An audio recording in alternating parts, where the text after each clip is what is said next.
સોમવાર મધ્યરાત્રિ બાદ મેઘરાજાએ અમી દ્રષ્ટિ કરતા વડોદરા શહેર અને જિલ્લામાં સાર્વત્રિક વરસાદ થતા ધરતીપુત્રો અને શહેરીજનોમાં આનંદ છવાયો હતો. એકધારા વરસતા વરસાદથી જમીનમાં પાણી ઉતરતા ભૂગર્ભ જળ પણ ઊંચા આવવાની શક્યતા છે. તદુપરાંત બેઠા વરસાદથી ચોમાસું પાક પણ સારો થવાની આશા ધરતીપુત્રોને બંધાઈ છે. શહેરમાં મોડી રાતથી અનરાધાર વરસેલ વરસાદને પગલે નીચાણવાળા વિસ્તારોમાં જળબંબાકારની પરિસ્થિતિ નિર્માણ પામતા કેટલાય વિસ્તારોમાં ગટરના પાણી બેક મારતા હોવાની ફરિયાદો ઉઠવા પામી હતી. સોમવાર રાત્રેથી સાંબેલાધાર વરસેલ વરસાદને પગલે મહાવીર હોલ 4 રસ્તાથી હરણી વારસિયા રિંગ રોડ જાણે તળાવમાં ફેરવાઈ ગયો હતો. સમગ્ર વિસ્તારમાં વરસાદી પાણીના ભરાવાથી કેટલાય વાહન ચાલકો અટવાઈ પડ્યા હતા, જ્યારે કિશનવાડી પરિવાર સ્કૂલ આસપાસ આવેલ કેટલીય સોસાયટીઓના ઘરોમાં પાણી ભરાઈ ગયા હતા. શહેરના આયુર્વેદિક 4 રસ્તા પાસે આવેલ કેટલાય કોમ્પ્લેક્સોના ભોયરામાં આવેલ દુકાનોમાં પાણી ભરાઈ ગયા હતા. ન્યાય મંદિર દરવાજા પાસે પણ પાણી ભરાઈ જવા પામ્યા હતા, જ્યારે ભારે વરસાદને પગલે મંગળવારે મંગળ બજારની દુકાનો પણ બંધ રહેવા પામી હતી અને શહેર મધ્યમાં આવેલ સુરસાગર તળાવમાં પણ વરસાદી પાણીની આવક થતા સપાટીમાં વધારો નોંધાયો હતો. લાલબાગ રોડ પર આવેલ કાશી વિશ્વનાથ મહાદેવ મંદિરમાં પણ વરસાદના પાણી ઘૂસી ગયા હતા અને દર્શનાર્થીઓને પણ કેડસમાં પાણીમાં ભોલેનાથના દર્શને જવું પડ્યું હતું. જ્યારે મંદિરની બાજુમાં આવેલ તળાવમાં પણ પાણીની આવક થતા તળાવ છલોછલ થઈ ગયું હતું. જો કે માંજલપુર વિસ્તારમાં આવેલ મસિયા તળાવ પણ છલોછલ થઈ જવા પામ્યું છે. તદુપરાંત માંજલપુર ગામથી મંગલેશ્વર મંદિર જવાના માર્ગો પર પણ પાણી ફરી વળતા લક્ઝરી બસ પણ પાણીમાં ફસાઈ જવા પામી હતી. એસએસજી હોસ્પિટલ અને કચેરીઓમાં પણ ભારે વરસાદને પગલે અધિકારીઓ અને કર્મચારીઓની પાકી હાજરી જોવા મળી હતી.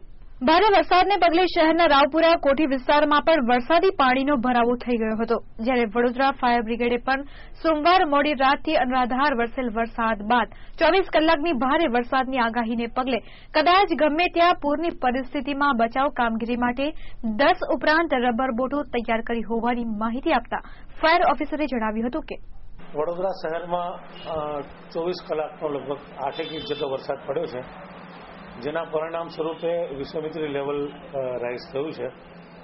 ભારે વરસાદને લીધે વડોદરા શહેરમાં વિવિધ વિસ્તારોમાં લગભગ 10 જગ્યાએ ઝાડ પડ્યા છે. સદનસીબે કોઈ જાનહાનિ કે કોઈ વકોને વાગ્યું નથી, પણ એ ઝાડ બધા ક્લિયર કરીને રસ્તા ક્લિયર કરવામાં આવ્યા છે.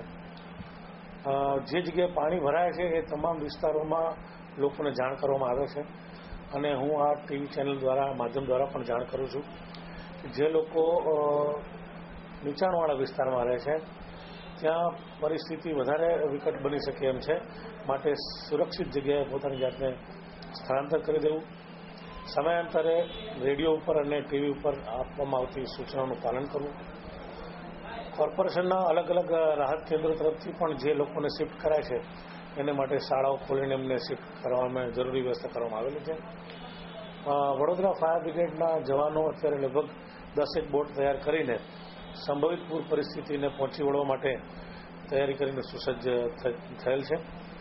આવતા 24 કલાકમાં જો આ જ રીતે ભારે વરસાદ રહેશે તો અમને જે ડર છે કે આવતીકાલે સાંજે 6 વાગ્યા સુધીમાં પૂર પરિસ્થિતિ ઊભી થઈ શકે, પરંતુ એના માટે સતત અમારી સૂચનાઓને ઉપર ધ્યાન રાખે અને એનું પાલન કરે.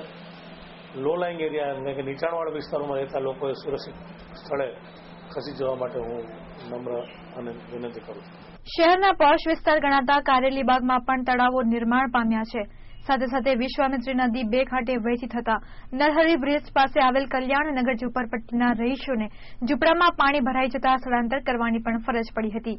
શહેરના પશ્ચિમ વિસ્તારને જોડતા રેલવે સ્ટેશન પાસેના સયાજીનગર ગરનાળામાં પાણી ભરાઈ જતા વાહન વ્યવહાર પણ ઠપ થઈ જવા પામ્યો હતો. વડોદરા શહેરમાં પ્રથમ વરસાદે જ વહીવટીતંત્રને ઊંઘતું ઝડપી પાડી પ્રી મોન્સૂન કામગીરીના ધજાગરા ઉડાવી દીધા હતા. ભારે વરસાદથી વિવિધ વિસ્તારોમાં પાણી ભરાઈ જતા વહેલી સવારથી જ અધિકારીઓ અને પદાધિકારીઓના ફોન અવિરત રણકી ઉઠ્યા હતા. ઉપરછાપરી વરસાદી પાણી ભરાવાના ફોન આવ્યા બાદ mayor Balu Shukla, municipal commissioner Manoj Das, વિપક્ષ નેતા ચિરાગ ઝવેરી સહિત અધિકારીઓની ટુકડી શહેરના તમામ વિસ્તારોની મુલાકાત લીધી હતી. અગાઉ મેયર બાળુ શુક્લાએ નિયુક્તિ મેળવ્યા બાદ તુરંત મસિયા કાસની મુલાકાત લઈ અધિકારીઓની કાસ સંદર્ભે સૂચનાઓ આપી હતી, પરંતુ પ્રથમ વરસાદમાં જ મસિયા કાસ છલોછલ થઈ જતા સમગ્ર લાલબાગમાં પણ પાણી ફરી વળતા બાકડાઓ પણ ડૂબી જવા પામ્યા હતા. શહેર જિલ્લામાં સાર્વત્રિક વરસાદને પગલે સાવલી તાલુકો પર જળબંબાકાર બની ગયો હતો. તાલુકાના કેટલાય ગામોમાં વરસાદી પાણીને પગલે વિકટ પરિસ્થિતિ નિર્માણ પામી હતી. પાદરા તાલુકામાં સાર્વત્રિક વરસાદને પગલે નાળા અને તળાવો પણ જળબંબાકાર થઈ ગયા હતા, જ્યારે એક મકાન ધરાશયી થતા ભૈલાલભાઈ પાટણવાડિયાનું મૃત્યુ થયું હતું, જ્યારે અંટોલભાઈ પાટણવાડિયાને ઈજા થતા સારવાર અર્થે હોસ્પિટલમાં ખસેડાયા હતા. પાવી જેતપુર ખાતે પણ ભારે વરસાદથી એક જીપ તણાઈ જતા ચાલક પાણીમાં ગરકાવ થઈ ગયાની ફરિયાદ જિલ્લા કંટ્રોલ રૂમને મળી હતી, પરંતુ થોડા જ સમયમાં નજીકના કોતરોમાંથી જીપના ચાલક ગોપાલ ભલાભાઈ રાઠવાનો મૃતદેહ મળી આવ્યો હતો.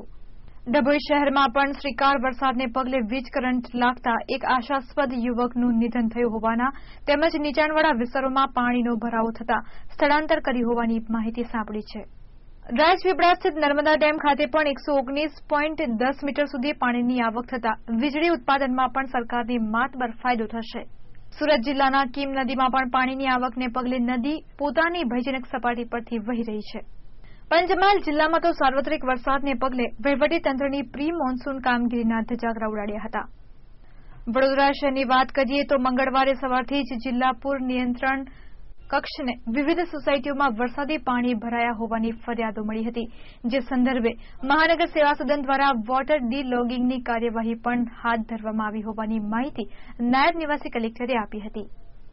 સમગ્ર જિલ્લામાં સાર્વત્રિક રીતે સારો વરસાદ થઈ રહ્યો છે. શહેરી વિસ્તારની અંદર અમુક સોસાયટીઓમાં પાણી ભરાવાની રજૂઆતો આવેલી છે. એમાં